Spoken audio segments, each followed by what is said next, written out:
The day I discovered my children had sold my home behind my back was the same day I found out I'd owned it outright for 35 years without knowing. Life has a peculiar way of balancing the scales, doesn't it? One moment, you're standing, in your garden, receiving a phone call that shatters your world. And the next, you're holding a yellowed deed with your name on it that changes everything. My name is Dorothy Parker. This is the story of betrayal, discovery, and the quiet strength that blooms when you have nothing left to lose.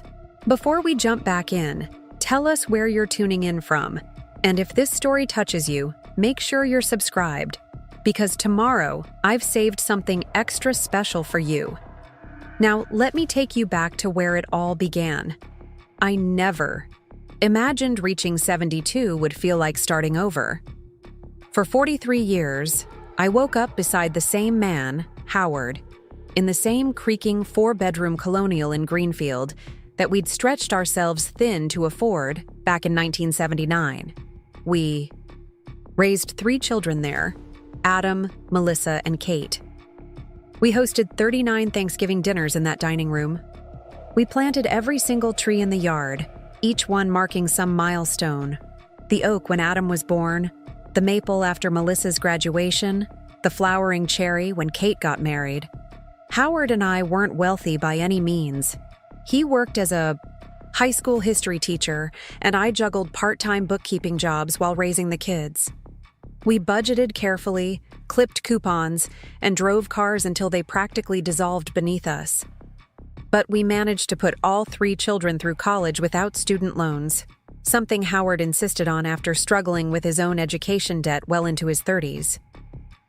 Education shouldn't be a mortgage on your future, he'd say while reviewing our budget at the kitchen table, finding yet another expense we could trim to add to the college funds. I can still picture him there, reading glasses perched on his nose, pencil tucked behind his ear, determined to give our children advantages we never had. What I wouldn't give to go back to those evenings, to tell him to save some of that sacrifice for ourselves. But Howard was always thinking of the next generation, not his own comfort. When the heart attack took him 3 years ago, it wasn't just my husband I lost. It was my compass, my co-captain, the person who'd helped navigate 4 decades of life's storms and celebrations. Suddenly, I was alone in our house full of memories, rattling around in rooms built for a family that had long since scattered across the country. Adam, our oldest, had settled in Phoenix with his wife and 2 teenage daughters. He called dutifully every Sunday evening, conversations that followed the same script. His work challenges at the architectural firm, his daughter's activities, polite questions about my health, and promises to visit that rarely materialized. We hadn't seen each other in person since the funeral. Melissa lived closer, about 2 hours away in the city, but her career as a corporate attorney consumed her life. Divorced twice with no children, she'd pour herself into 60-hour work weeks, occasionally appearing at my doorstep for whirlwind weekend visits that felt more like inspections than quality time. She'd check my medication organizer, scan through my mail for overlooked bills, and peer into my refrigerator with thinly veiled concern. "Mom, there's too much sodium in these frozen dinners," she'd say. Or, "Have you thought about getting one of those medical alert necklaces?" Mrs. Campbell down the street fell last year and wasn't found for 2 days. Kate, my youngest, had inherited her father's gentle nature and tendency toward anxiety. She lived across the country in Oregon with her husband Greg and their 3 young children. "Of my 3 kids," she called most often, her voice always tinged with worry. "How are you really doing, Mom? Are you keeping busy? Have you joined that senior center book club like I suggested? Are you eating regularly?" I reassured them all, constantly, that I was fine, that the house wasn't too much for me, that I enjoyed puttering in Howard's garden and volunteering at the library twice a week. What I didn't tell them was how the silence echoed when I turned off the television at night, or how I sometimes set 2 places at dinner out of habit, or how I'd wake up reaching for Howard's warmth only to find cold sheets beside me. Still, I was managing well enough, I had my routines, my friends from church, my weekly bridge game. My health was good for my age. Just the expected arthritis and high blood pressure that Howard and I had joked were the participation trophies of growing old. The house was paid off, and Howard's pension and our modest savings covered my expenses as long as I was careful. Or so I thought. The first hint that my children had different ideas about my future came last Christmas, when all three of them managed to coordinate a visit at the same time, something that hadn't happened since the funeral. I was overjoyed, spending days preparing their favorite foods, setting up the guest rooms just as they liked them, even hauling out the artificial tree from the attic by myself, despite Melissa's later scolding about ladder safety. The first evening was wonderful, a house full of noise and laughter again, grandchildren racing through rooms that had been too quiet for too long. But on the second night, after the little ones were in bed, my children sat me down in the living room with expressions so serious I felt my heart stutter. "Mom?" Adam began, always the spokesman as the oldest.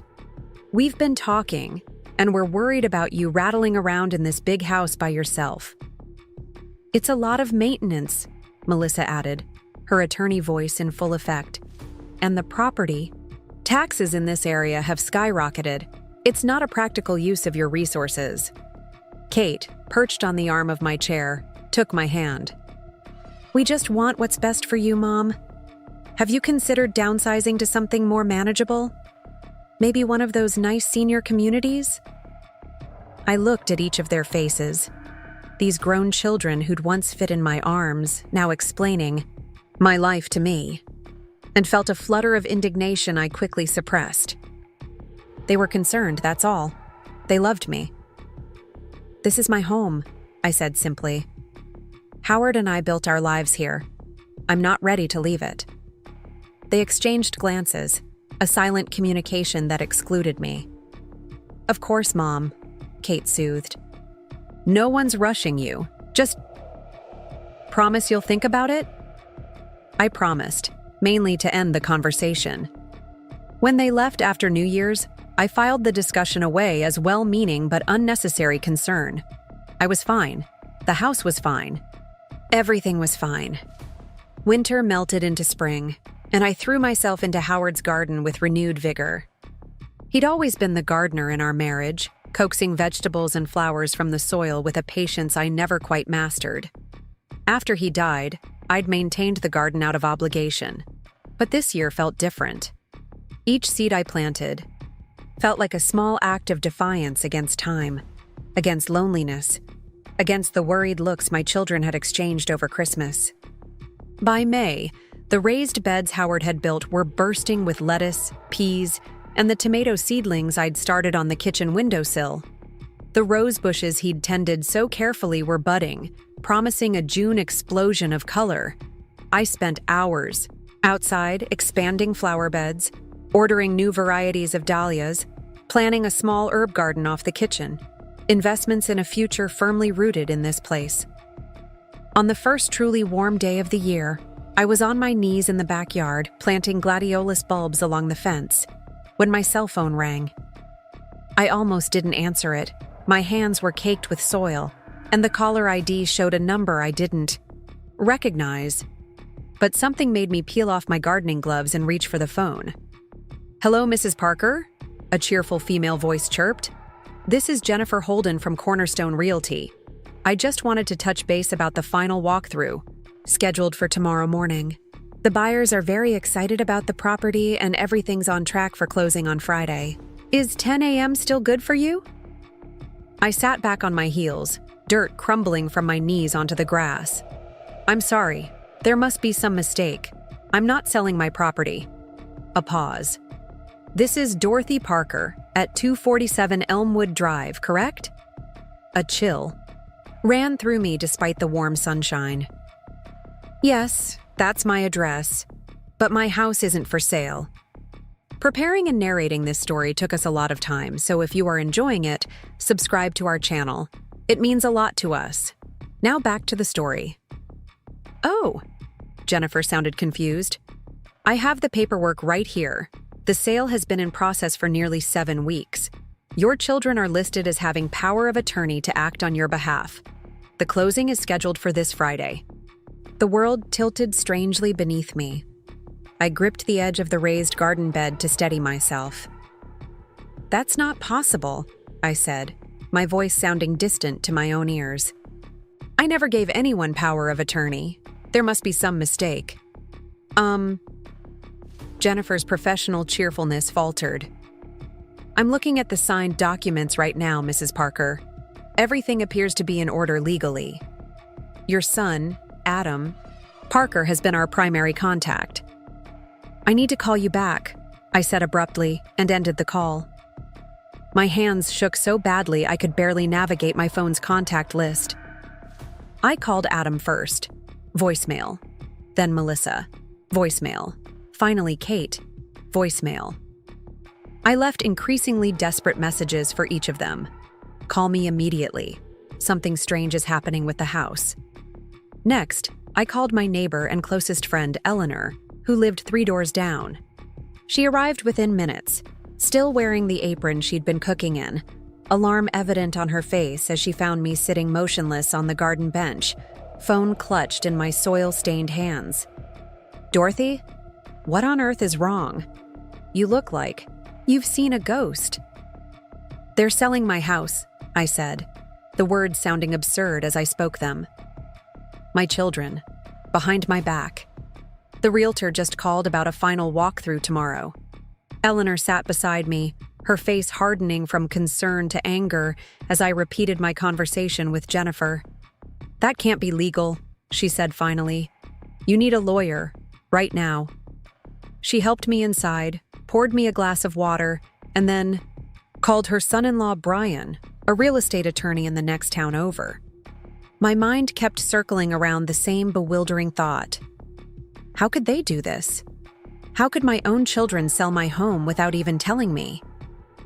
By the time Brian arrived an hour later, I'd moved from shock to a simmering anger that surprised me with its intensity. He reviewed the situation with the brisk efficiency of a professional accustomed to crises, jotting notes as I recounted the realtor's call. "First things first," he said. "We need to see the paperwork. I'll contact this Jennifer Holden and request copies of everything. Purchase agreement, power of attorney, all of it. In the meantime, have you heard back from any of your children?" I checked my phone again. Nothing. That's... Brian paused, choosing his words carefully. "That's unusual. Let's try a different approach." He made a call to the county recorder's office, using legal terminology I didn't fully follow, requesting urgent access to recently filed documents connected to my address. While we waited, Eleanor made tea and sandwiches neither of us touched. My phone remained silent. Outside, the afternoon sun illuminated the garden where I'd been peacefully planting just hours earlier, unaware that the ground beneath me had already been sold. Brian's contact called back within the hour. "As I suspected," he said grimly after hanging up.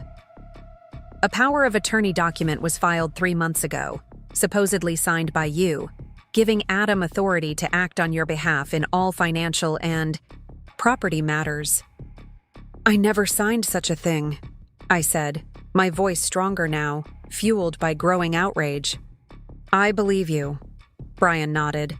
"In which case, we're looking at forgery and fraud, serious legal issues." Just as he finished speaking, my phone buzzed with a text from Melissa. "Mom, we need to talk. Adam, Kate, and I are coming over tonight. At 7, please don't do anything drastic before we explain." I showed the message to Brian and Eleanor. "So they know you've found out," Eleanor said, her normally kind face tight with anger. "What are you going to do?" "What indeed?" I looked around my living room, at the faded armchair where Howard used to read his history books, the wall of family photos chronicling decades of birthdays and graduations, the small oil painting of our first apartment that Kate had commissioned for our 40th anniversary. All of it sold without my knowledge or consent by the very people smiling from those photographs. "I'm going to hear what they have to say," I replied finally. "And then I'm going to fight." Brian left me with his card and strict instructions to call him immediately after speaking with my children. Eleanor offered to stay, but I needed the hours alone to prepare myself. After they left, I walked through each room of my house as if seeing it for the first time, or the last. The master bedroom where Howard and I had whispered dreams to each other for 40 years. The kitchen where I'd taught each child to bake cookies on the same worn countertops. The small den we'd converted from a nursery to an office as our family evolved. Each room held the sedimentary layers of a family's history. How could they think this was just property to be liquidated? How could they believe I would willingly leave without even being consulted? By the time headlights swept across my front windows at 6:55 p.m., my initial shock had crystallized into something harder and clearer. I watched from the living room as all three of my children emerged from Adam's rental car.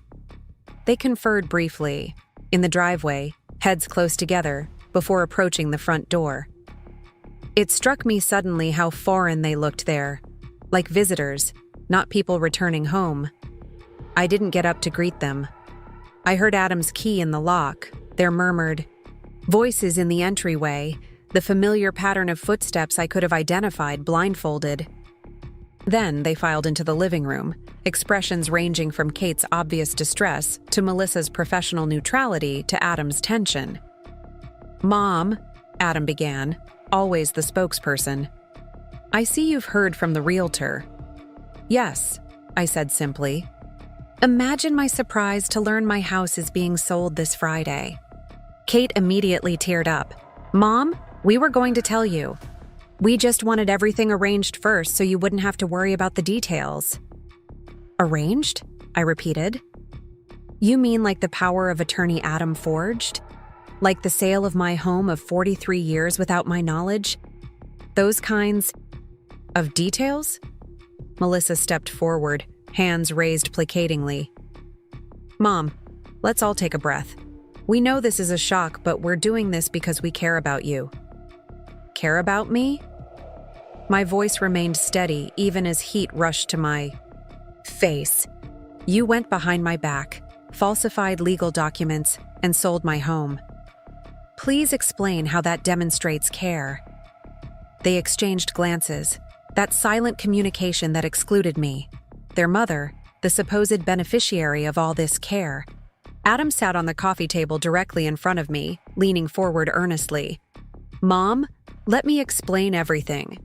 After Christmas, we were all worried about you.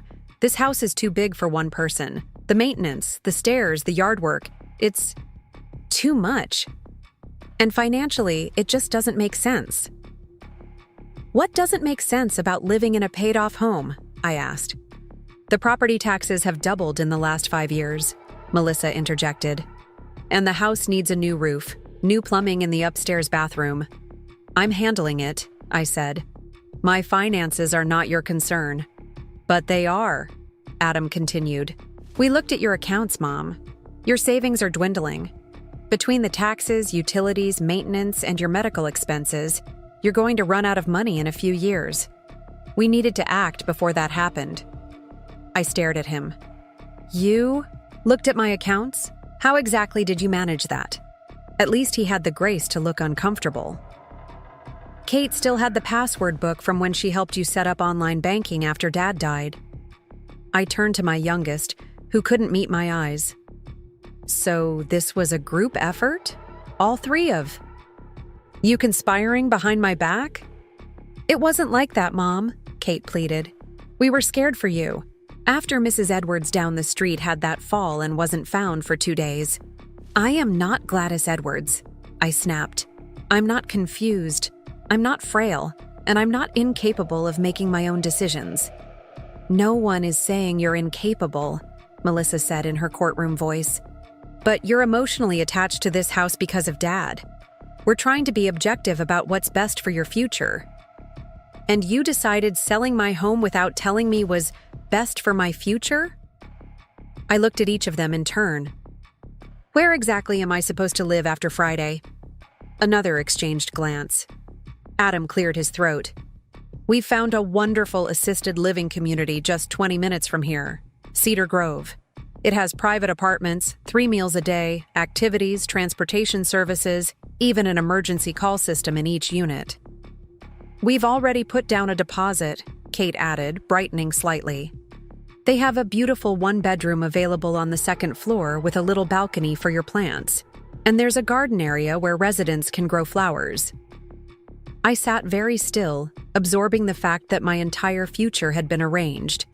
For me, like a child being moved to a new school. And the rest of my things? This furniture, Howard's books, our photographs, the garden he built? We've arranged for an estate sale company to handle most of it, Melissa explained. You can take personal items to Cedar Grove, of course, but there isn't room for much furniture. We thought we'd each take a few meaningful pieces and the rest can be sold with the house. The garden tools and supplies are included in the sale, Adam added. The new owners, the Hendersons, have 2 young children. They're excited about maintaining the vegetable garden. The casual disposition of my entire life, our entire life, stole my breath. They'd not only sold my home, but divided my possessions. Among themselves, decided which memories I could keep and which would be liquidated for cash. And what if I refuse? I asked quietly. Adam looked genuinely confused. Refuse what, Mom? All of it. The sale. Cedar Grove. This entire plan you've created without my input or consent. Melissa leaned forward. Mom, it's already done. The closing is Friday.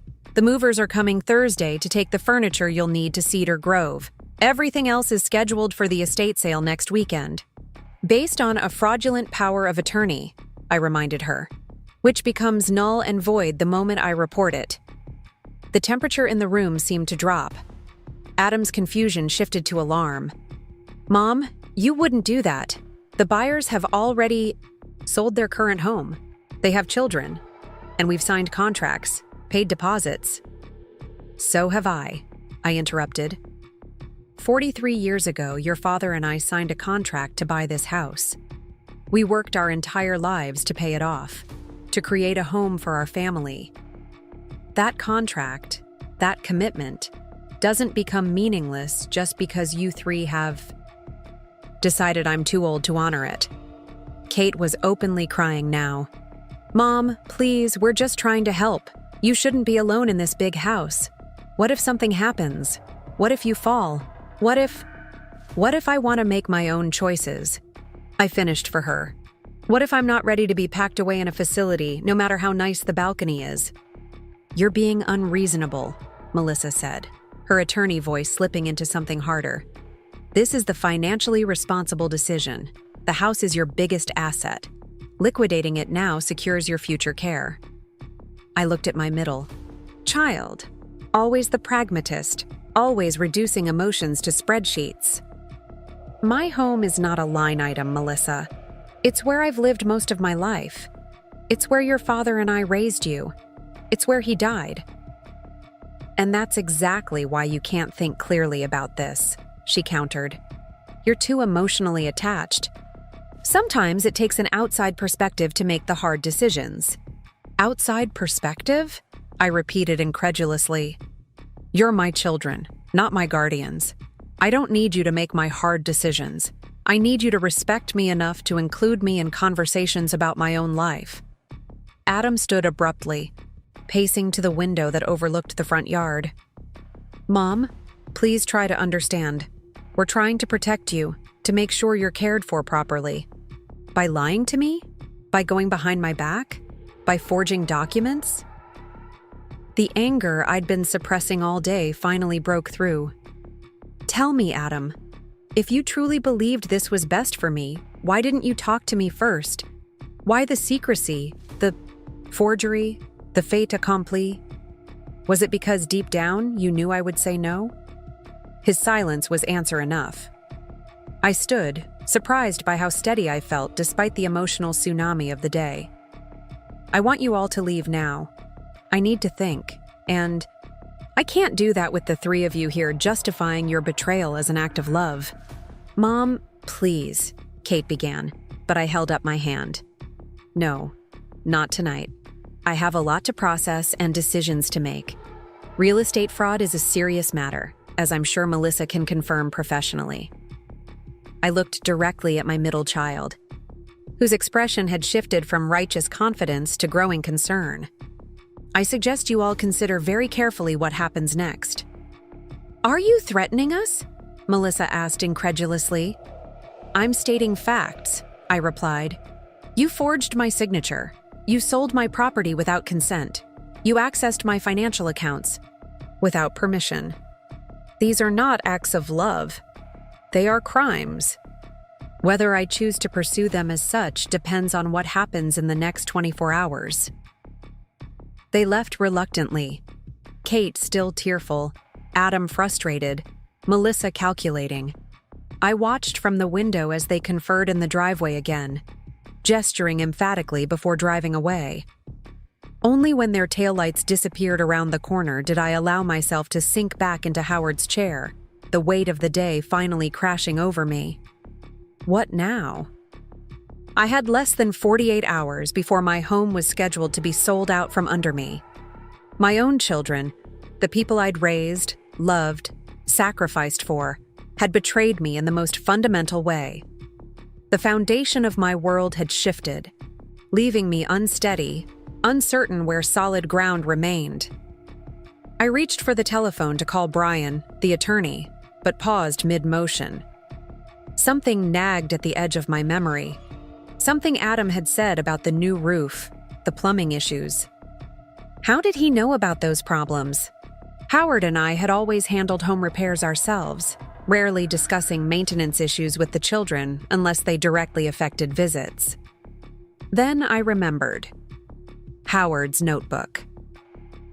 My husband had meticulously documented every repair, every upgrade, every maintenance schedule for the house in a battered green ledger he kept in his desk. After he died, I'd continued the practice out of habit, noting when filters needed changing, when the furnace was serviced, when the roof first began showing signs of age. Adam must have found it during one of his visits. The thought of him snooping through Howard's desk, using my husband's careful stewardship of our home as ammunition against me, sent a fresh wave of anger through my chest. I moved to the small den that had been Howard's sanctuary, drawn by some instinct I couldn't name. His desk remained largely as he'd left it. I hadn't had the heart to clear it out completely. The green ledger sat on the right corner, but it wasn't this that caught my attention. Instead, my eyes were drawn to the antique roll-top desk itself, a wedding gift from Howard's father, Thomas. Thomas Parker had been a stern, principled man, a small-town lawyer with an ironclad sense of justice. He'd never been demonstrative, but he'd shown his affection through practical support, helping. With the down payment on our first house, setting up college funds for the grandchildren, offering solid legal advice when needed. He'd passed away just 5 years into our marriage when the children were still very young. Howard had treasured the desk, not just as a piece of furniture, but as a connection to his father. It had various small compartments and hidden drawers, a feature that had delighted our children when they were small. Howard used to hide candies or small treasures for them to discover during their desk hunts. Standing there now, I ran my fingers along the smooth oak, remembering Howard bent over this surface grading papers or writing letters. On an impulse, I pressed the small recessed button that released the secret compartment behind the cubbyholes, a hiding place even our children had never discovered. The panel slid open with a soft click, revealing a space just large enough for a few envelopes and small objects. And there, yellowed with age but unmistakable, was an envelope with my name, written in an unfamiliar formal hand, for Dorothy Parker to be opened in time of need. My hands trembled as I carefully extracted the envelope. It was sealed with wax, old-fashioned and official-looking. The paper felt fragile, as if it might disintegrate at too rough a touch. I carried it to Howard's reading lamp and carefully broke the seal. Inside was a letter, dated March 15, 1980, just 2 months after Howard and I had moved into this house. The letterhead belonged to Thomas Parker's law firm. The handwriting matched the envelope. Dear Dorothy, If you are reading this, then circumstances have compelled you to search the secret compartment of Howard's desk, which means my son is either unable to tell you this himself, or you are facing a difficulty he did not anticipate. Either way, it is time you knew the truth about your home at 247 Elmwood Drive. Howard believes that you purchased this house together, with a significant loan from me to cover the down payment. This is the story we agreed to tell, as my son has always been fiercely independent and would not accept what he would perceive as charity. The truth is simpler and more complex. I purchased the house outright, in your name alone. I have observed you these past 5 years of your marriage to my son. I've seen your steady nature, your practical wisdom, your unwavering devotion to building a stable family, qualities that remind me of my late wife. Howard has found in you a partner who balances his scholarly idealism with grounded reality. But I am an old lawyer who has seen too many families torn apart after the death of a patriarch. I have witnessed children, even good, well-meaning ones, make decisions for a widowed mother that prioritize their convenience over her wishes. I have seen too many elderly women displaced from their homes, their autonomy stripped away under the guise of care and protection. The deed to 247 Elmwood Drive is in your name only. It has been since the day of purchase. The documents are held in trust with my firm's successor, Parkman and Associates. There was never a mortgage, never a loan to repay. This house is yours, Dorothy, not Howard's, not your children's. Yours alone to live in, to leave, to sell, or to bequeath as you, and only you, see fit. I ask only that you keep this arrangement private during Howard's lifetime. My son believes he is providing for his family through his own efforts, and this belief is important to him. Let him have that dignity. But after he is gone, should you ever find yourself vulnerable or pressured regarding your home, know that you hold full and irrefutable ownership. The attorney to contact is Simon Parkman, my former junior partner, who holds all relevant documentation. With respect and affection, Thomas Parker. I read the letter 3 times, my mind struggling to absorb its implications. The house, this house that I'd believed Howard and I had struggled to pay off over decades, had been mine alone from the beginning. A gift from a father-in-law who had, in his own reserved way, seen and valued me, who had anticipated, 4 decades before it happened, exactly the situation I now faced. I sank into Howard's chair, letter clutched in my hand, tears finally breaking free. Not tears of sorrow or anger now, but of profound relief and wonder at this lifeline thrown across time. Thomas Parker, a man I'd known only briefly, had seen me, truly seen me, and had quietly taken steps to protect my future autonomy. And now, just when I needed it most, his foresight had given me back control of my life. I reached for the phone and dialed Brian's number with steady hands. "I need you to contact Simon Parkman at Parkman and Associates first thing tomorrow," I said when he answered. "I've just found something that changes everything." The next morning, I arrived at Parkman and Associates law firm precisely at 8:30 a.m., clutching Thomas Parker's letter in a protective folder. The receptionist seemed surprised to see someone waiting outside when they opened their doors, but I'd barely slept and couldn't bear to spend another minute in uncertainty. "I have an urgent matter regarding property documentation held in trust by Simon Parkman," I explained, my voice steadier than I expected. "It concerns my home at 247 Elmwood Drive." While waiting in the tastefully appointed conference room, I replayed the events of the previous day in my mind. The shocking call from the realtor, my children's betrayal, and the miraculous discovery in Howard's desk. I had called Brian again early this morning to update him on the letter, and he'd advised me to secure the original documentation immediately. "Mrs. Parker?" A distinguished older gentleman with silver hair appeared in the doorway, extending his hand. "I'm Simon Parkman. This is quite extraordinary." When my assistant mentioned Thomas Parker's name, I could hardly believe it. I haven't handled one of his legacy trusts in over a decade. I shook his hand. Thank you for seeing me without an appointment. I'm afraid it's rather urgent. So I understand. He sat across from me. My assistant mentioned something about your property being sold without your consent. Yes.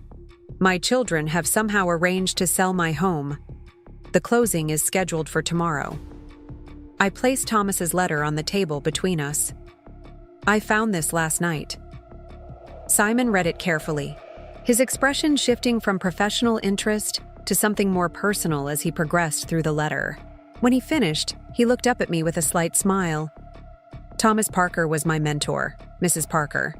He taught me more about the true purpose of law than all my professors combined. He tapped the letter. This was classic Thomas.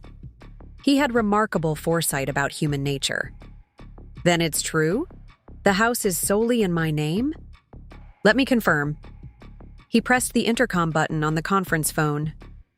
Janet, please pull all files related to the property at 247 Elmwood Drive in Greenfield, particularly anything from 1980. And check the trust vault for any sealed documentation. From Thomas Parker, with Mrs. Dorothy Parker's name. While we waited, Simon shared stories about my father-in-law that I'd never heard. How he'd often arranged complex legal protections for vulnerable clients, especially women, long before such concerns were common. Thomas had practiced law during an era when married women had few independent property rights, and he'd developed creative solutions to protect their interests. He was ahead of his time, Simon explained. He saw how widows and elderly women could be marginalized, even by well-meaning family members. Janet returned 30 minutes later with a large accordion file and a sealed envelope. Her expression was professionally neutral, but I could sense her curiosity. Simon methodically reviewed the documents, occasionally making notes. Finally, he looked up with a decisive nod. Mrs. Parker, the situation is exactly as Thomas described in his letter.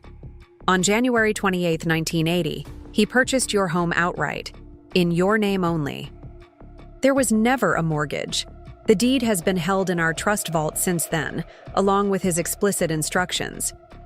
He slid several documents across the table toward me. The first was the original deed, yellowed with age but unambiguous. Dorothy Louise Parker was listed as the sole owner. Another document detailed a fictional loan arrangement between Thomas Parker and Howard and Dorothy Parker, complete with payment schedules. This was the documentation shown to your husband, Simon explained. As far as Howard knew, his father had loaned you both money for the down payment, and you were gradually repaying it while also paying your bank mortgage. But there was no actual loan? No mortgage? None whatsoever. Thomas paid for the house in full.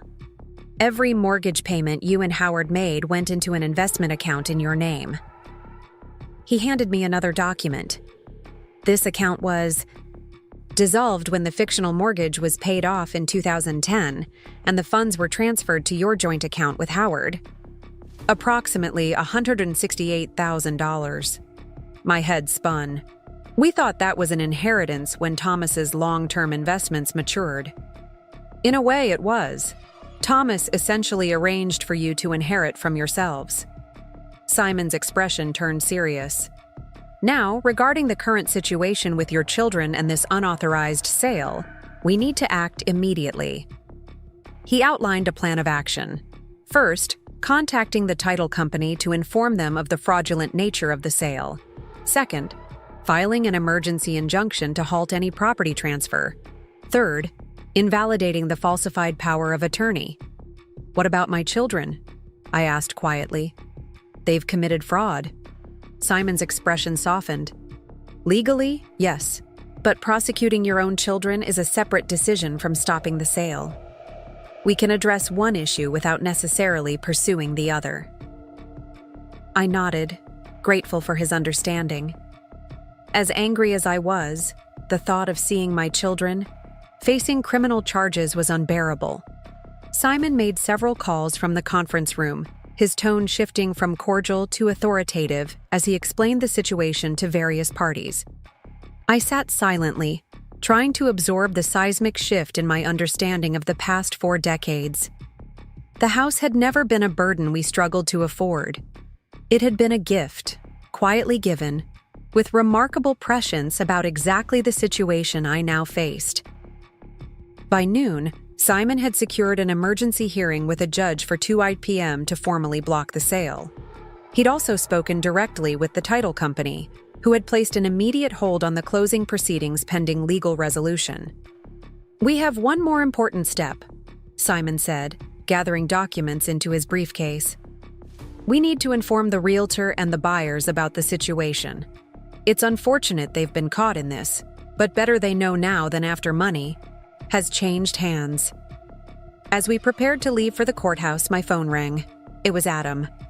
"Mom, what's going on?" His voice was tight with stress. "I just got a call from Jennifer at Cornerstone Realty saying there's an emergency hold on the house sale. Something about disputed ownership?" I took a deep breath. "That's correct. The sale isn't going to happen, Adam." "Mom, please, don't do this. The Hendersons have already sold their house. They have nowhere to go if this falls through. And we've paid the deposit at Cedar Grove. Everything is arranged." "You arranged it all without my knowledge or consent," I reminded him. "And as it happens, you had no legal right to sell the house because it isn't in your father's name. It's solely in mine. It always has been." A long silence. "What are you talking about? Dad paid for that house. We still have the mortgage papers. Those papers were part of an arrangement between your grandfather and your father. The house was purchased outright in my name in 1980. I have the original deed and documentation." "That's impossible," Adam spluttered. "Grandpa Parker died when I was 3. He couldn't have—" "He did," I interrupted. "And I'm at his attorney's office right now, preparing to file an injunction against the sale. I suggest you inform your sisters." After another stunned silence, Adam's voice turned pleading. "Mom, please, can't we discuss this as a family? There must be some misunderstanding." "The misunderstanding was yours, Adam. You thought you had the right to make decisions for me, to forge my signature, to sell my home without my knowledge. You were wrong. We were trying to help you." "No," I said firmly. "You were trying to manage me. There's a difference. I'll speak with all of you after I've finished at the courthouse." I ended the call, surprised by my own calmness. Simon gave me an approving nod. "Well handled, Mrs. Parker." The rest of the afternoon passed in a blur of legal procedures. The judge, after reviewing the documentation, granted the emergency injunction without hesitation. The fraudulent power of attorney was invalidated. The title company formally notified all parties that the sale could not proceed. By 4:30 p.m., it was done. My home was secure. Simon walked me to my car in the courthouse parking lot. "What now, Mrs. Parker?" I considered the question. Now I go home and wait for my children to arrive. They'll have questions. They'll be angry. They'll be embarrassed. "And how do you feel about facing them?" I thought about it. Sad, disappointed, but also stronger than I expected. He smiled. Thomas would be proud. He always believed in preparing for the worst while hoping for the best. "If you need anything else, my office is at your disposal." I drove home slowly, mulling over what had transpired in the last 24 hours. The house looked exactly as it had yesterday morning when I'd been peacefully gardening, unaware of the machinations happening behind my back. Yet everything had changed. Inside, I made a pot of tea and carried it to the kitchen table, the same table where Howard and I had pored over budgets, believing we were struggling to make mortgage payments. Had he ever suspected his father's arrangement? Had he known and played along to preserve his pride? I would never know. As expected, my phone began ringing incessantly. Text messages accumulated. I let them all go unanswered. I needed this quiet moment to gather my thoughts before the storm arrived. Just after 6 p.m., Headlights swept across. The front windows. Car doors slammed. Multiple footsteps approached. The doorbell rang, an oddly formal gesture from people who had been prepared to sell this very house from under me. I opened the door to find all three of my children standing on the porch, their expressions ranging from defiance to bewilderment to tearful distress. "Come in," I said simply, stepping aside. They filed past me wordlessly, an echo of last night's arrival, but with a fundamental power shift that was almost palpable. In the living room, they remained standing, as if uncertain of their welcome. Melissa spoke first, her lawyer instincts pushing her to take control of the narrative. "Mom, we've spoken with the realtor and title company. They say you're claiming Grandpa Parker bought this house outright in your name. Is that true?" "Yes," I said. "I have all the documentation. Simon Parkman walked me through it today. The house has been solely in my name since 1980. "Why didn't you tell us?" Kate asked, her voice small. "Because I didn't know myself until last night. Your grandfather arranged it with your father to appear as though it was a conventional purchase with a loan and mortgage. He left me a letter explaining everything, to be opened if I ever needed it." "Convenient timing," Melissa muttered. I pinned her with a look. "The letter was hidden in the secret compartment of your father's desk." I found it because I was thinking about how Adam must have gone through that desk to learn about the roof and plumbing issues. Adam had the grace to flush. I was concerned about maintenance problems. "Concerned enough to forge my signature on a power of attorney?" I asked quietly. The question hung in the air between us. None of them could meet my eyes. "What happens now?" Kate finally asked, tears spilling down her cheeks. "The Hendersons have nowhere to go. We've lost the deposit at Cedar Grove. Everything's a mess. The Hendersons' housing situation is unfortunate, but not my responsibility," I said, evenly. "The Cedar Grove deposit is your concern, not mine. As for what happens now, that depends on you three." "What does that mean?" Adam asked warily. I gestured for them to sit down. After a moment's hesitation, they did. Kate on the sofa, Adam in the armchair, Melissa perched on the window seat. I remained standing, a deliberate choice. "It means we're at a crossroads," I said. "What you did was illegal. It was a betrayal of my trust. It was disrespectful of my autonomy. Under normal circumstances, these would be criminal offenses." Melissa straightened. "Mom, you can't seriously be thinking of pressing charges against your own children." "I'm not," I assured her. "But I want you to understand the gravity of what you did. You didn't just make a well-intentioned mistake. You conspired to take away my home, my independence, and my right to make my own decisions. You did this because you believed you knew better than me what was right for my life." "We were worried about you," Adam protested. "After Mrs. Edwards." "I am not Gladys Edwards," I said sharply. "I am not confused or incapable. I am your mother, not a child to be managed. And what worries me most is that none of you seem to grasp how fundamentally wrong your actions were." Kate sobbed quietly. "We just wanted you to be safe." "Safe on your terms, not mine," I corrected her. "And you were willing to lie, forge documents, and sell my home to enforce your version of safe." The silence that followed was deafening. "So what now?" Melissa finally asked, her professional demeanor cracking to reveal genuine uncertainty. I took a deep breath. "Now we establish new boundaries. I am willing to forgive what happened, but I will not forget it. Moving forward, we need to be clear about several things. First, my financial, legal, and living arrangements are my decisions to make. I welcome your input when I ask for it, but the final choices remain mine." They nodded slowly. "Second, I need time. Trust, once broken, isn't easily repaired. I love you all, but I don't trust you right now. That will take time to rebuild." Kate began crying harder. Adam looked stricken. Even Melissa seemed shaken.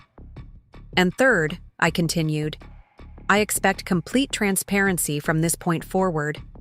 No more discussions about me without me. No more protecting me from information you think might upset me. No more arrangements made behind my back. Adam cleared his throat. What about the house, Mom? It really is getting to be a lot of maintenance. The house is mine, and I'll decide if and when it becomes too much for me. But since you've raised the issue, I've been thinking about some modifications, a first-floor bedroom conversion perhaps, and some updates to make aging in place more practical. We could help with that, Adam offered tentatively. I know some good contractors. I nodded, acknowledging the olive branch. I'd appreciate recommendations, but I'll handle the arrangements myself. We talked for another hour, a real conversation this time, not the carefully scripted interactions we'd fallen into since Howard's death. They asked about their grandfather's arrangement, expressing surprise and a hint of admiration for his foresight. They shared their genuine concerns about my living alone, and I acknowledged the legitimacy of some of their worries. I'm not saying I'll never need help, I told them. I'm saying I need to be part of the conversation when that time comes. By the time they left, the atmosphere had shifted from confrontational to cautiously conciliatory. No magical reconciliation, no tearful group hug, just the beginning of a new understanding. After they drove away, I returned to Howard's desk and sat in his chair, running my fingers over the smooth wood. You sly old fox, I murmured, not sure if I was addressing my husband or his father. You knew, didn't you? You knew this day might come. In the quiet house, my house undeniably and irrevocably mine, I felt something I hadn't experienced since Howard's death. Peace. Not just the absence of conflict, but the presence of certainty. For the first time in 3 years, I felt fully at home in my own life. The following days brought practical matters to attend to. I hired my own attorney, not Simon Parkman, who was nearing retirement, but his capable associate, Patricia Reynolds, to review all my legal and financial documentation. I arranged for a home inspection to assess what updates might be necessary for long-term comfort and safety. I met with a financial advisor to ensure my resources would sustain me through the coming years. To my surprise, these tasks energized rather than exhausted me. Each decision, each plan made on my own behalf, reinforced my sense of capability. My children approached their relationship with me differently now, more carefully, more respectfully. Adam sent recommendations for contractors but made no attempts to contact them himself. Melissa offered to review legal documents but waited for me to ask. Kate called more often but asked how I was rather than immediately suggesting what I should be doing. Small steps, but meaningful ones. A month after the failed house sale, I invited all 3 of them to dinner. They arrived looking apprehensive, clearly uncertain what to expect. I had prepared Howard's favorite meal, pot roast with root vegetables, homemade rolls, and apple pie. A tradition we'd maintained for special family discussions. As we settled around the dining room table, I saw each of them glance at their father's empty chair, the absence still palpable after 3 years. I've made some decisions, I began after serving the food, and I wanted to share them with you in person. They exchanged wary glances. First, I've decided to stay in the house, but with modifications. I outlined the plans I'd developed. With a contractor specializing in aging-in-place renovations, converting the downstairs study to a bedroom suite, updating the kitchen for easier use, installing safety features in the bathrooms. That sounds sensible, Mom, Melissa said cautiously. I've also updated my will and advanced directives, I continued. Patricia has helped me create comprehensive documentation for my wishes regarding medical care, financial management, and end-of-life decisions. Each of you will receive copies. Thank you for including us, Adam said. And lastly, I said, reaching for the folder beside my plate, I want to discuss the future of the house. Their attention sharpened visibly. As you now know, this house is solely in my name. I intend to keep it that way while I'm alive, but I've made arrangements for afterward.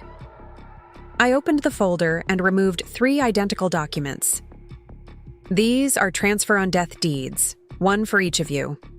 The house will be divided equally among you when I'm gone, with the stipulation that if any of you wish to sell your portion, the others have first right of purchase. Their surprise was evident.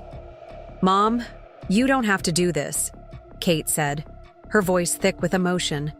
"I know I don't have to. I want to. Despite what happened, you're my children. This house was meant to be your inheritance eventually, just not yet." Melissa studied her document with professional attention to detail. "This is very generous, Mom, and very clearly written." Patricia helped me ensure there would be no ambiguity, no room for misinterpretation. I let the implication hover for a moment before continuing. "I'm doing this so we can all move forward with clarity and peace of mind. You know the house will be yours someday. I know it's mine today." Adam nodded slowly. "It's more than fair." We moved on to lighter topics as we ate. The twins' school activities, Melissa's latest challenging case, Adam's new design project. For the first time in years, dinner felt natural, unburdened by the weight of unspoken concerns and hidden agendas. As they prepared to leave, Kate hugged me tightly. "I'm sorry, Mom," she whispered. "For everything. We were wrong." It was the first direct acknowledgement of their wrongdoing, and I felt something tight inside me begin to loosen. "I know, sweetheart," I replied, returning her embrace. "We're going to be okay." After they left, I wandered through the house, touching familiar surfaces with new appreciation. The dining room table where we'd just shared a meal, the staircase, banister, slightly worn in the middle from thousands of hands sliding down over the years. The living room window where I'd watched each of my children play in the yard, learn to ride bikes, leave for proms and graduations. This house had witnessed our entire family story, the joys and sorrows, the celebrations and conflicts. Now it had witnessed this latest chapter: betrayal, discovery, and the beginning of reconciliation. In Howard's study, soon to become my bedroom, I sat at his desk one last time. The renovation would start next week, transforming this space while honoring its history. I ran my fingers over the secret compartment that had changed everything. "Thank you, Thomas," I murmured to my long-dead father-in-law. "Your gift wasn't just the house. It was the chance to stand on my own when I needed it most." Outside, darkness had fallen. I moved through the rooms, turning on lamps, their warm glow pushing back the night. In each illuminated space, I saw not just the past but possibilities for the future, a future where I remained the author of my own story, surrounded by the walls that had sheltered me through the seasons of my life. My house, my choice, my story to continue writing, one day at a time. Spring arrived with an explosion of color in the garden Howard had so lovingly tended for decades. The cherry trees he'd planted when Kate was married burst into pink clouds, and the tulip bulbs we'd planted together during his final autumn pushed through the soil with determined vibrancy. 6 months had passed since that fateful day when I discovered both my children's betrayal and my father-in-law's extraordinary gift. Life had settled into a new rhythm, not the one I'd imagined after Howard's death, but one built on firmer foundations than before. The renovation of Howard's study into my bedroom suite had been completed in March. The contractor, a soft-spoken man named Joseph who specialized in accessibility modifications, had preserved the character of the room while making it practical for my aging body. The built-in bookshelves remained, now housing both Howard's history collection and my novels. His desk, that remarkable piece of furniture that had changed everything, stood beneath the window, repositioned to create space for a comfortable bed. Each morning now, I woke to sunlight filtering through the same window where Howard had sat grading papers for 30 years. There was something poetic about it, as if the room itself were honoring our shared history while accommodating my new reality. My relationship with my children had entered a tentative healing phase. The rawness of betrayal had softened, though not disappeared entirely. Trust was returning gradually, like feelings seeping back into numbed limbs. First, the prickling discomfort of acknowledging what had happened, then the slow return of sensation. Adam had proven the most adaptable to our new dynamic. Having failed in his attempt to manage my life, he'd found a more constructive way to show concern by connecting me with the right professionals rather than making decisions for me. He'd recommended Joseph the contractor, then stepped back to let me handle the arrangements. When I asked for his opinion on specific renovation details, he offered thoughtful suggestions without pushing. The grab bars in the shower should be brushed nickel to match your fixtures, he'd said during one video call, but have them installed wherever feels most comfortable for you, not just where the standard placement would be. That blend of professional expertise and personal respect felt like the adult relationship I'd always hoped to have with my son. For his birthday in April, I'd sent him the antique drafting compass that had belonged to his grandfather Thomas, a gesture acknowledging both his profession and the connection to the man whose foresight had protected my independence. Melissa had taken longer to adjust, her legal mind still occasionally bristling at having been outmaneuvered. During her first visit after the confrontation, she'd brought a stack of articles about estate planning and elder care law, presenting them with forced casualness. "Just some information I thought might be helpful," she'd said, not quite meeting my eyes. No pressure. I'd accepted the materials with equal casualness, recognizing the gesture for what it was, her way of participating in my life without controlling it. "Thank you. I'll review these and let you know if I have questions." Kate remained the most emotionally affected by what had happened. During our weekly calls, she would occasionally tear up without warning. "I still feel terrible about everything, Mom," she'd admitted recently. "I should have stood up to Adam and Melissa. I knew selling the house without telling you wasn't right." "You were concerned," I'd responded gently. "You just chose the wrong way to express it." "How are you so forgiving?" she'd asked, wiping her eyes. "I've had a lifetime of practice," I'd told her. "And I've learned that holding on to anger hurts me more than it hurts anyone else." What I didn't say was that forgiveness didn't mean forgetting. I could move forward with love while still maintaining the boundaries I'd established. I could appreciate their good intentions while refusing to compromise my autonomy. Today, I was preparing for a different kind of family gathering. For the first time since the confrontation, all 3 of my children would be under my roof simultaneously.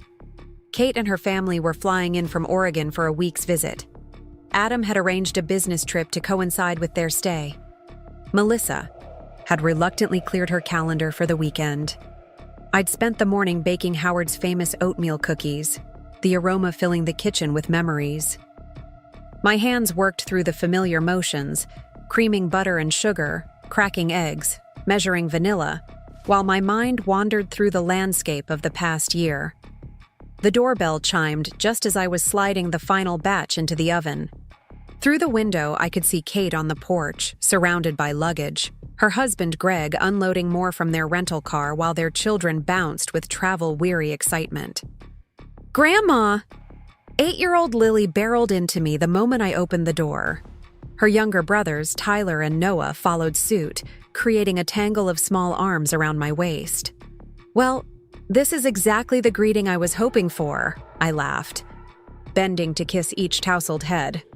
"And perfect timing. Cookies are almost ready." Kate approached more hesitantly, her smile wavering slightly as she observed the renovated entryway. The new handrail along the steps, the improved lighting, the bench where I could sit to remove shoes. All changes made at my initiative. All. Evidence of my continued independence. "Mom, everything looks wonderful," she said, embracing me with careful affection. How are you feeling? I'm feeling. I paused, considering how to express the complex landscape of emotions I'd navigated. I'm feeling very much at home in my own life. Something in my words resonated with her. She studied my face, then nodded with a hint of wonder. You look different, more settled somehow. Greg interrupted with hugs and travel stories, and the moment passed. But as we settled the children with cookies and milk at the kitchen table, Kate continued to glance around the house, noting the subtle modifications, the rearranged furniture creating wider pathways, the new cordless phone system with extensions. In every room, the simplified organization of cabinets. You've really thought of everything, she observed as I showed her the renovated bedroom suite. This is beautiful, Mom. It honors Dad while being perfectly practical. That was exactly what I wanted, I replied, running my hand along the edge of Howard's desk. Honoring the past without being imprisoned by it. Kate's eyes filled with tears. I'm so sorry we didn't trust you to make these decisions yourself. Looking at all this. It's so obviously right for you, for this house. We should have talked with you instead of behind your back. Yes, you should have, I agreed quietly. But we're finding our way forward now, aren't we? She nodded, wiping her eyes. Adam said he'll be here around dinner time. Melissa's train gets in at 7. She's renting a car. Perfect. I've made Howard's lasagna for dinner. It's assembled in the refrigerator, ready to bake when everyone's here. The afternoon passed in a blur of activity, helping the children settle into the upstairs bedrooms, catching up with Greg about his teaching position, hearing about Kate's volunteer work with the children's library.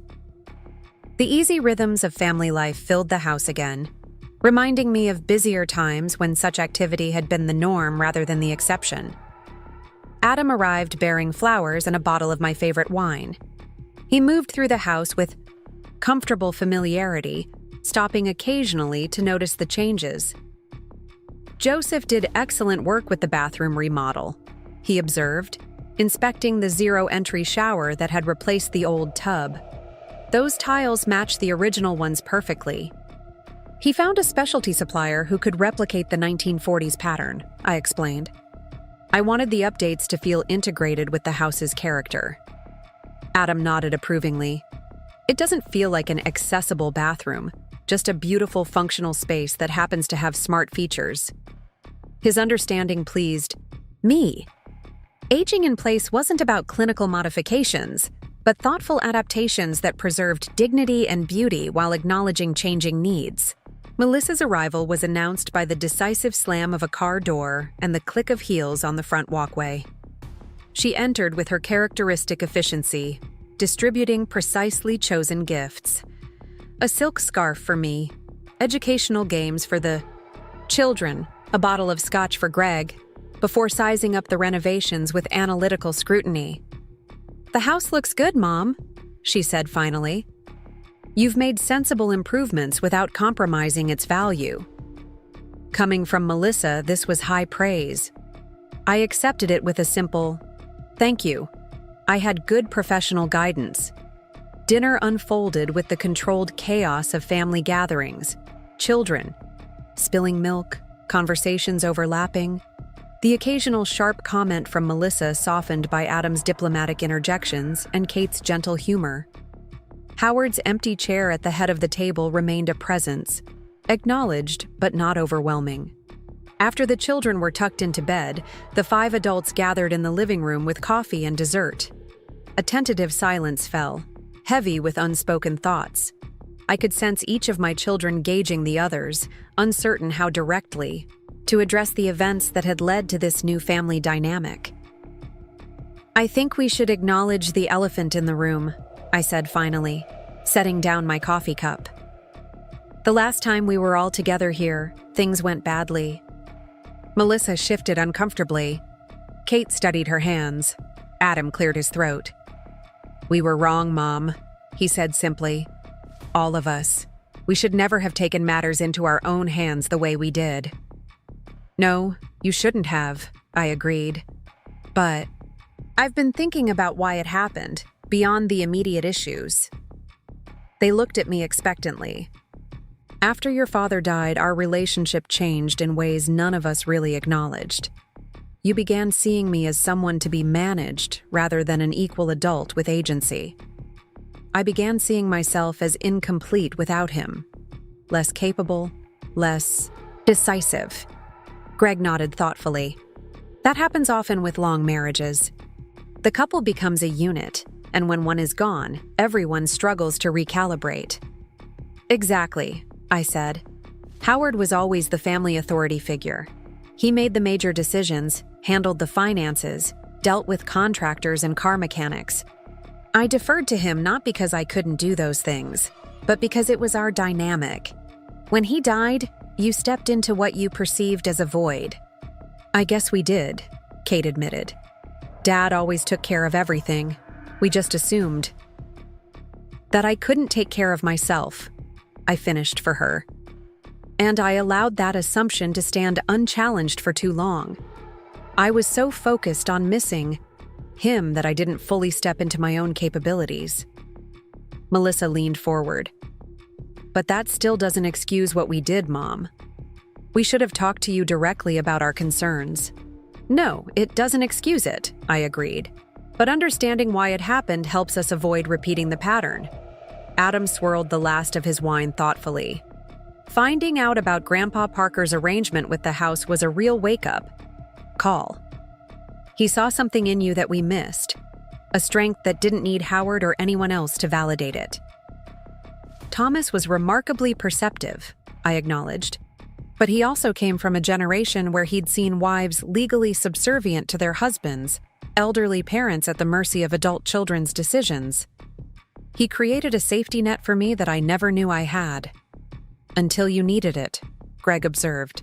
Until I needed it, I echoed. And now that safety net has evolved into something else, a foundation for this next chapter of my life. We talked long into the evening, venturing into territories previously unexplored. They shared their genuine fears about my aging alone, and I acknowledged the legitimate challenges ahead. But this time, the conversation was collaborative rather than directive, respectful rather than paternalistic. I'm not saying I'll never need help, I told them, echoing words I'd spoken during our confrontation months earlier. I'm saying I want to be partners in planning for that eventuality, not the recipient of decisions made without my input. When they finally retired to their respective bedrooms, something had shifted subtly, not a complete healing, but a step toward a healthier family dynamic. The following days unfolded with a gentle rhythm.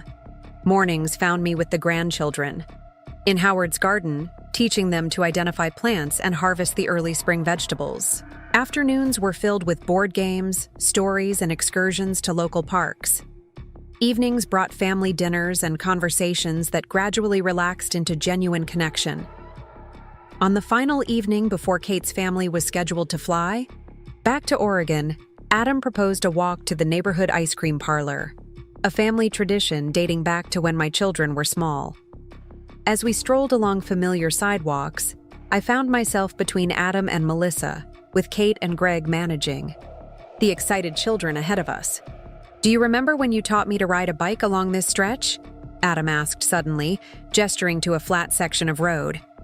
Dad kept wanting to hold onto the seat, but you said I needed to feel the wobble to learn the balance. You fell 3 times and got right back up, I recalled, smiling at the memory. Your father was so nervous, but you were determined. You were always the one who encouraged us to try things ourselves, Melissa reflected. Dance lessons. For me, even though I had no natural rhythm. Computer programming for Adam when the school didn't offer classes. Art camp for Kate despite her insistence that she couldn't draw. You saw possibilities in us before we did, Adam added. I guess. We forgot that about you somewhere along the way. The insight touched me deeply. Perhaps that's what Thomas saw too. Possibility beyond what was obvious to others. Melissa was quiet for a moment. Mom, there's something I've been wanting to tell you, after everything happened with the house. I started looking into elder law as a specialty. I've taken some continuing education courses, and I'm shifting my practice in that direction. Really? I was genuinely surprised. Melissa had been firmly entrenched in corporate law for her entire career. She nodded. Seeing how easily we almost stripped away your autonomy, and we're your family who supposedly love you, it made me realize how vulnerable seniors can be. I want to help protect their rights, their independence, their dignity. That's wonderful, Melissa, I said, squeezing her arm. Your grandfather would have approved. I'm even working on a series of workshops for seniors about legal protections and estate planning. Would you be willing to share your story? Not the family dispute part necessarily, but how Grandpa Parker protected your ownership. The request touched me. I'd be honored to. Thomas's foresight deserves to be shared if it can help others. Adam cleared his throat. I've been thinking about things too, Mom. My firm has been approached about designing a multi-generational housing development. Homes specifically created to allow aging in place while maintaining privacy and independence. I'd like to bring some of what I've learned from your renovation into the planning. We reached the ice cream parlor, its cheerful neon sign unchanged since my children were small. Inside, nothing had been updated in decades. The same vinyl, booths, chrome-edged tables, and spinning stools at the counter. The familiar sameness was comforting, a reminder that some things endure through the seasons of life. As we settled around two pushed-together tables with our cones and sundaes, I looked at the faces of my family, my children now middle-aged, their spouses, my grandchildren with ice cream already smeared across eager faces. How strange and wonderful. That betrayal had led to this moment of deeper connection, that Thomas Parker's hidden deed had unlocked not just my independence, but a new chapter for all of us. Kate raised her milkshake in an impromptu toast. To Mom, who taught us that it's never too late to stand up for yourself. And to Dad, Adam added, who would be proud of how you've handled everything. And to Grandpa Parker, Melissa concluded, for seeing decades into the future. I smiled, accepting their tributes with a full heart. To family, I countered. Imperfect, complicated, and irreplaceable. Later that night, after everyone had gone to bed, I sat at Howard's desk in my converted bedroom, the moonlight spilling across the polished surface. I opened the drawer where I kept Thomas's letter, rereading his words about independence and dignity, about protection and foresight. In the margins, I began writing my own letter, not to be hidden away for decades, but to be shared with my children before they departed. In it, I articulated what I had learned through this journey. That love without respect diminishes both parties. That independence and interdependence can coexist beautifully. That family bonds are strong enough to survive hard truths. I ended with a paragraph I hoped would serve as both closure and opening. What Thomas gave me wasn't just a house. It was the freedom to choose my own path forward. What Howard gave me wasn't just companionship. It was a lifetime of shared purpose and joy. What you three gave me through this difficult chapter was the opportunity to discover my own strength. And what I hope to give you in these coming years is the example of a woman fully alive to the possibilities of each day, neither defined by past roles nor limited by others' expectations. The house will be yours someday, as the transfer on death deeds ensure. But for now, it remains what it has always been, the setting for our ongoing family story, with chapters yet to be written. I sealed the letter, wrote, for Adam, Melissa, and Kate on the envelope, and placed it on the kitchen table where they would find it at breakfast. Then I returned to my room, to the bed positioned beneath the window where Howard had sat for so many evenings, gazing out at the garden while grading papers or reading. You would have been surprised by your father's arrangement, I whispered, into the darkness. But I think you would have appreciated the outcome. The house settled around me with familiar creaks and sighs, the language of a home that had witnessed decades of life. Outside, spring wind rustled through the cherry blossoms, some petals breaking free to dance briefly in the moonlight before drifting to the ground below. Sleep came easily, deep and restorative. In the morning, I would wake to the sounds of my grandchildren's footsteps overhead, to the scent of coffee brewing in the kitchen, to the knowledge that trust was being rebuilt one conversation at a time. Tomorrow would bring goodbyes as Kate's family returned to Oregon, as Adam headed to his next project site, as Melissa returned to her law practice with newfound purpose. But tonight, in this moment, the house held all of us together, beneath its protective roof, not in perfect harmony, but in authentic connection. Thomas Parker's hidden deed had secured more than my ownership of these walls and floors. It had revealed the foundation of respect upon which true family relationships must be built. In the years since Howard's death, I had thought of myself primarily as a widow, defined by absence and loss. Now, I recognized myself as something more complete, a woman standing firmly in her own story, the author of her own next chapter, surrounded by a family learning to love without controlling. Howard had always told our children that the most important thing in life was not accomplishment, but connection. Not what you achieved, but how you treated others along the way. In his quiet, scholarly manner, he had embodied that principle daily. Now it was my turn to demonstrate its truth, to show that boundaries and love could strengthen rather than diminish each other. The house around me, my house, unequivocally, and legally mine, had become more than shelter.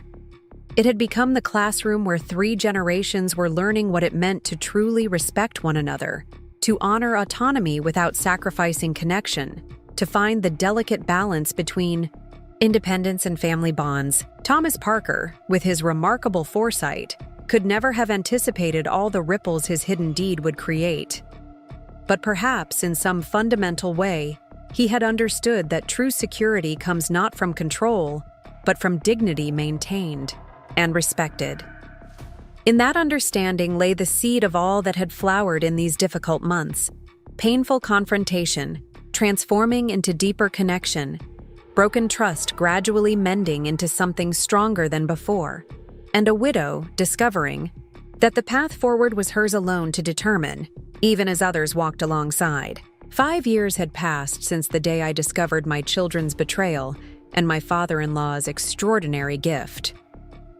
Autumn painted the maple trees in my front yard, brilliant shades of gold and crimson, their leaves drifting onto the lawn where Howard and I had once watched our children play. At 77, I moved more slowly through my morning routine, grateful for the thoughtful modifications that made the house not just accessible, but genuinely comfortable for my aging body. The kitchen renovation completed last year had transformed the space into something both nostalgic and modern. Quartz countertops at the perfect height for someone with arthritis, pull-out shelving that eliminated the need to kneel or stretch, and Howard's mother's china displayed in glass-fronted cabinets illuminated by gentle lighting. I stood at the window, sipping my morning tea, watching a pair of cardinals at the bird feeder Howard had built decades ago. The female darted away, while the male lingered, a flash of scarlet against the fall landscape. The doorbell chimed, announcing Jennifer's arrival. My youngest granddaughter had recently graduated from college with a degree in architecture, inspired partly by her Uncle Adam's career. At 22, she combined Kate's gentle spirit with a determination reminiscent of Melissa. Her weekend visits had become a cherished ritual over the past year as she worked on her senior thesis, a project exploring multi-generational housing designed to support aging in place with dignity. "Good morning, Grandma." Jennifer greeted me with a warm hug, her laptop bag slung over her shoulder. "Ready for our work session?"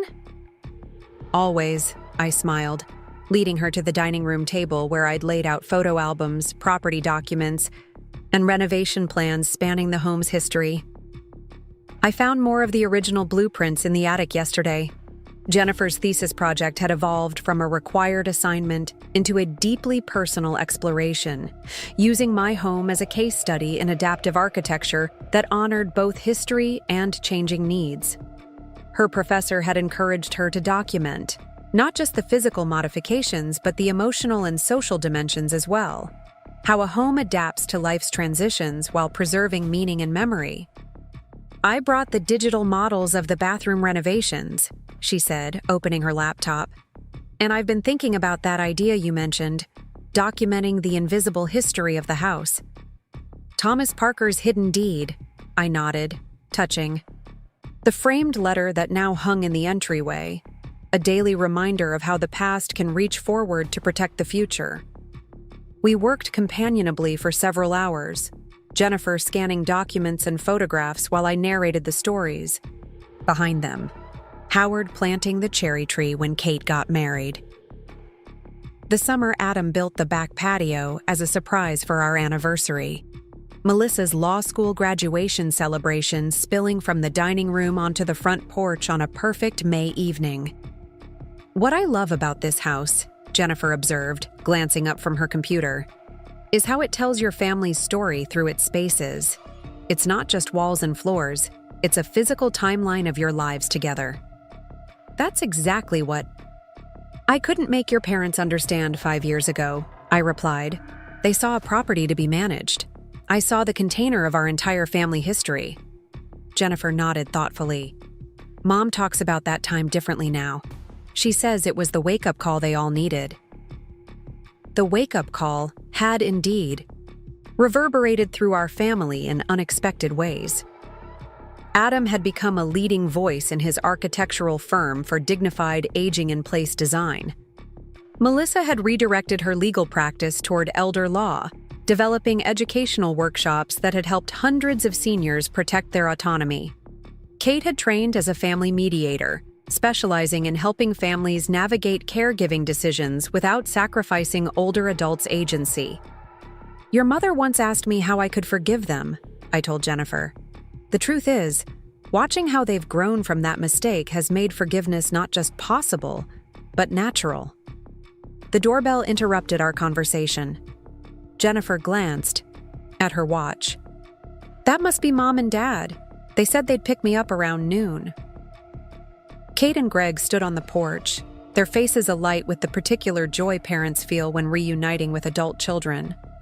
After hugs and greetings, Kate settled at the table while Greg volunteered to prepare lunch.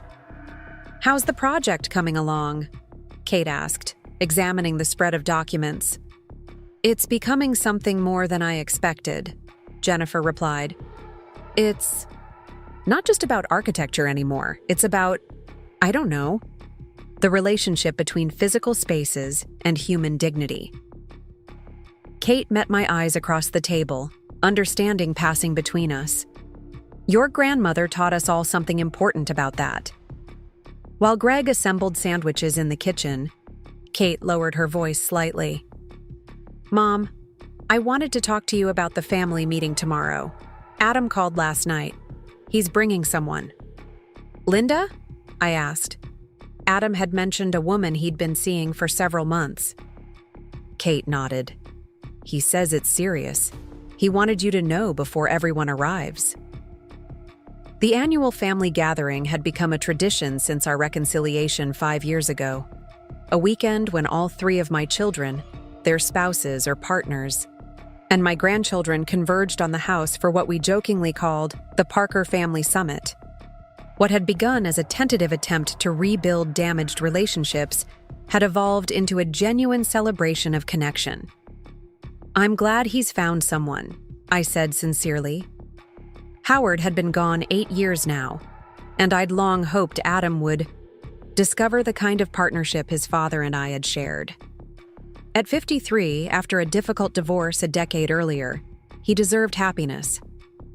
After lunch, Kate and Greg took Jennifer back to their hotel, promising to return the next day with supplies for the weekend gathering. Alone again, I moved through the afternoon routines that structured my days, watering Howard's plants, sorting mail at his desk, preparing a light dinner to eat while watching the evening news. As twilight settled over the neighborhood, I carried my tea to the front porch swing, a nightly ritual whenever weather permitted. The familiar creak of its chains provided a gentle rhythm as I contemplated the gathering ahead. All three of my children under one roof, along with 7 grandchildren ranging from Jennifer at 22 to Melissa's youngest, Oliver, just turning 13. And now Adam's new relationship adding another dimension to our family constellation. My phone chimed with a text message from Melissa. Just landed. We'll pick up groceries on the way to hotel. Need anything special for tomorrow? I smiled at her thoughtfulness. Another change these years had wrought. The daughter who once checked my medication organizer with brisk efficiency now asked what I wanted rather than prescribing what I needed. Just yourself, I texted back. Everything else is handled. The gathering the next day began as it always did, with chaotic arrivals, overlapping conversations, and the happy disorder of a house suddenly full after peaceful solitude.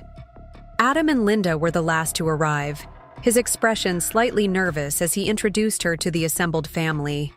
Linda Ramirez was a landscape architect, her handshake firm and her smile genuine as she greeted me. Adam has told me so much about you, Mrs. Parker, and about this beautiful home. Dorothy, please, I corrected gently. And we're glad you could join us. Throughout the afternoon, I observed how seamlessly Linda integrated into the family dynamics, helping Kate organize games for the younger grandchildren, discussing sustainable garden design with Greg, listening attentively to Melissa's stories about her latest elder law case. Most tellingly, she engaged with Adam not as someone trying to impress his family, but as a genuine partner, comfortable in her own identity. During a quiet moment while the others were setting up the backyard, for dinner, Linda joined me in the kitchen where I was transferring a casserole from the oven to a serving dish. May I help? She offered. You can carry the salad bowl, I suggested. But first, would you like a tour of the house? Adam tells me you have an interest in historic homes. As we moved from room to room, I shared not just the architectural details, but the stories embedded in each space. The dining room where 45 Thanksgiving dinners had been celebrated. The living room where Kate had practiced ballet beside the fireplace. The study-turned-bedroom where Howard had graded thousands of history papers before it became my sanctuary. When we reached the sunroom at the back of the house, Linda paused to admire the view of the garden. This home has such character, she observed. You can feel how it's been, lived in, loved. That's what my children couldn't understand when they tried to sell it, I said, deciding honesty was the best foundation for any potential new family relationship. They saw a property. I saw a life. Linda turned to me, her expression serious. Adam told me about what happened. He said it was the most important mistake he ever made. The phrase caught me by surprise. The most important mistake? She nodded. He says it changed how he thinks about design completely, that homes aren't just functional spaces, but extensions of identity, containers for dignity. She smiled slightly. He talks about you a lot, you know, about how you stood your ground and taught them all something about autonomy. From the patio came the sounds of laughter as Melissa's teenagers organized the younger children into teams for some game. Adam's voice rose above the others, playfully mediatory. He's a good man, I said. They all are, despite that difficult chapter. Or perhaps, in some ways, because of it. Linda's gaze was perceptive. It takes remarkable strength to turn betrayal into a lesson instead of a permanent breach. Not strength as much as perspective, I corrected gently. At my age, you learn that relationships are too precious to sacrifice to pride, but too valuable to maintain without respect. We found our way to both. The weekend unfolded with the comfortable rhythms we'd established over the years. Saturday. Morning brought Adam's pancakes, a tradition inherited from Howard. The afternoon was devoted to yard games and storytelling on the patio. Evening found us gathered in the living room, the older grandchildren introducing the younger ones to board, games that had entertained their parents decades earlier. Sunday morning, as was our custom, we convened around the dining room table for what we called the Family Council, a time to share important updates, discuss any concerns, and simply connect more deeply than casual conversation allowed. "Before we begin," I said, "I have something I'd like to share with all of you." The table quieted, attention focusing on me with the respectful interest that had replaced the paternalistic concern of years past. As you know, the transfer on death deeds I created 5 years ago ensure this house will pass equally to Adam, Melissa, and Kate when I'm gone. But I've been thinking about the meaning of legacy, about what we pass on beyond physical property. I opened the folder beside my plate and removed the letter I'd written earlier that week. Thomas Parker's hidden deed protected my independence when I most needed it. His foresight created a foundation for this chapter of my life, and, unexpectedly, for healing in our family. I want to continue that tradition of foresight. I handed copies of the letter to each adult around the table. This isn't a legal document, but a personal one. It's my vision for how I hope to navigate the years ahead, including if and when I need more support than I currently do. The letter outlined my wishes regarding potential future care needs, my priorities for maintaining independence as long as possible, and my thoughts on how decisions should be made if my capacity diminished. Not demands or directives, but a framework for collaborative decision-making that honored my autonomy while acknowledging the legitimate role of family support. I don't expect any of you to face the same situation that arose 5 years ago, I continued as they read. We've learned too much, but I believe in naming things clearly, in making the implicit explicit. This letter represents my thinking now, though of course it may evolve as circumstances change. Melissa, ever the attorney, was the first to respond. This is exactly what I encourage my clients to create. A values statement that guides future decisions when more formal documents can't address every specific situation. It's beautiful, Mom, Kate added softly, and so helpful. It gives us a roadmap for supporting you without overstepping. Adam had been unusually quiet, his expression thoughtful as he reread the letter. Finally, he looked up, his eyes meeting mine across the table. 5 years ago, we thought we knew what was best for you without ever asking. This. He tapped the letter. This is you asking to be asked.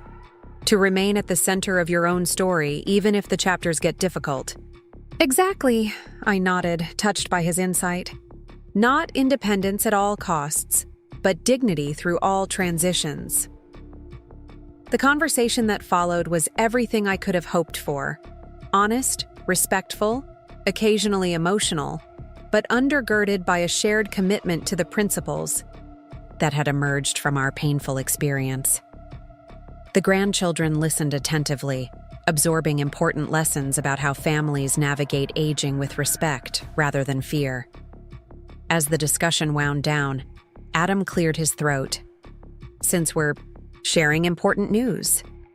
He reached for Linda's hand beside him. Linda and I are engaged. We're planning a small ceremony in the spring and... He glanced at his siblings before continuing. We'd like to hold it here in the backyard if Mom approves. Congratulations. Erupted around the table. Kate moved to hug her brother while Melissa raised her water glass in a toast.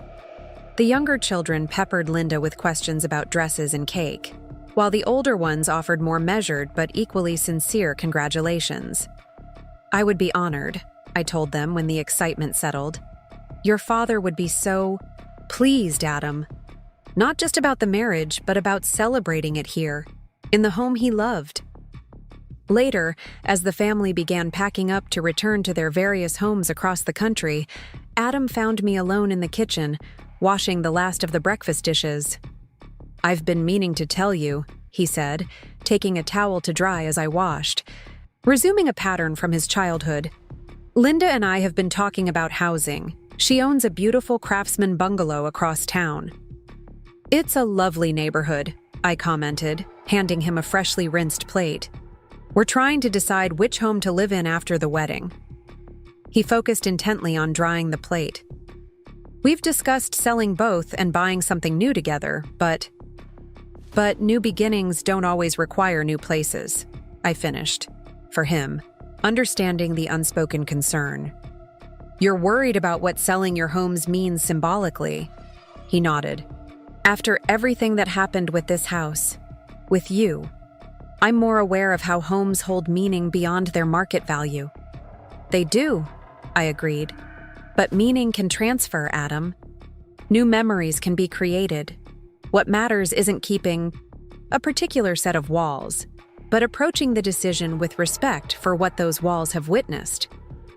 "That's what I love about Linda," he said, his expression softening. When I explained about trying to sell your house, about what we learned from that mistake, she immediately understood. She said homes should shelter our stories, not confine them. I smiled, hearing echoes of my own philosophy. She sounds like a wise woman. "She is," Adam confirmed, "and she helped me understand something else too. The most valuable inheritance you've given us isn't this house or any material thing. It's the example of how to stand firmly in your own story while remaining connected to others." As they prepared to leave that afternoon, each of my children embraced me with the particular blend of affection and respect that characterized our rebuilt relationships. Kate with her emotional openness, Melissa with her more reserved but equally genuine warmth, Adam with the new confidence of a man entering a joyful chapter of his life. Standing on the porch, waving as the last car pulled away, I felt the familiar mixture of melancholy and contentment that followed these gatherings. The house suddenly quiet, yet still resonating with echoes of laughter and conversation. I returned to the dining room, gathering the copies of my letter that some had left behind. The table where so many family moments had unfolded, celebrations and confrontations, ordinary meals and extraordinary reconciliations. In its scratches and water rings lay the physical record of a family's journey through time. Moving to Howard's desk, still positioned beneath the window in my bedroom suite, I opened the drawer where I kept Thomas Parker's original letter. Placing my own letter beside it, I considered the conversation across time. His foresight providing the foundation for my own, his concern for my autonomy enabling me to articulate my wishes for the journey ahead.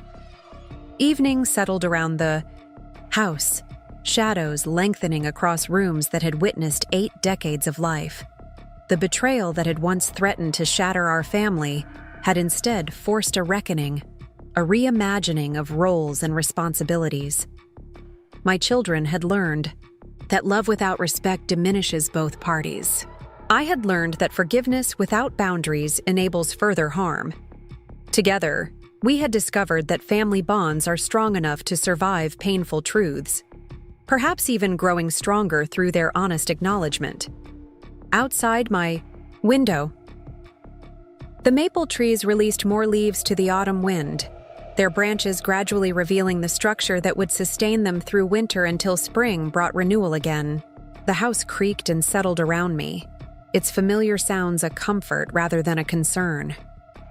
In the morning, I would wake to sunlight through different windows than the ones Howard and I had chosen together all those years ago. But the light would illuminate the same essential truth: that home is not merely shelter, but sanctuary. Not simply property, but the physical expression of a life lived with intention. The phone rang, Jennifer calling to thank me for the weekend and confirm details for her next visit. As we spoke, I wandered through rooms still holding the energy of the gathering just concluded, appreciating anew how the house had adapted to each chapter of our family story. "Grandma," Jennifer said before ending the call, "I've decided to expand my thesis project, not just documenting the physical modifications to the house, but exploring how your experience changed our whole family's understanding of aging and autonomy. Would that be okay?" "More than okay," I assured her. Stories need telling if their lessons are to continue beyond individual experience. After we hung up, I prepared for bed with the careful routines that acknowledged my aging body's limitations, while preserving independence. The bathroom renovations that had once seemed unnecessary now provided security without sacrificing dignity. The bedroom layout that had initially felt strange had become a sanctuary perfectly adapted to my needs. As I settled beneath the quilts, looking up at the ceiling Howard and I had stared at together for 40 years before his study became my bedroom, I reflected on the journey that had brought me to this moment of peace. The hidden deed that had saved my home had ultimately saved much more: my autonomy, my family relationships, our collective understanding of what it means to age with dignity. Thomas Parker could never have anticipated all the consequences of his quiet act of protection. Howard would have been amazed at how his father's foresight had shaped our family's path decades after both men were gone. Yet there was a beautiful continuity in it all. 3 generations learning, sometimes painfully, how to honor both independence and connection. Outside my window, the autumn wind gathered force, sending leaves swirling in the darkness. Inside, the house stood firm, its walls containing not just my solitary present, but the fullness of our family's past and the promise of its future. Tomorrow would bring its own challenges. Age would continue its gradual work on my body and mind. The time might eventually come when I would need more support than modifications to this beloved house could provide.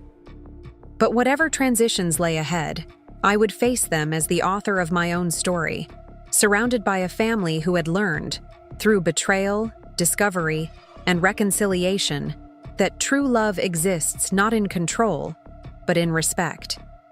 And the house, this steadfast witness to our family's evolution, would remain.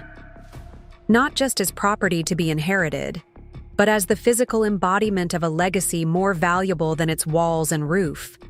The legacy of dignity maintained, autonomy respected, and connection preserved through life's most challenging transitions. As sleep approached, I whispered a quiet thank you to the men whose love had sheltered me in different ways. Howard through his daily devotion, Thomas through his extraordinary foresight, and to my children, who had learned from their mistake, a deeper wisdom about what it means to truly care for those we love. The house settled around me with a familiar sigh, as if acknowledging our shared journey.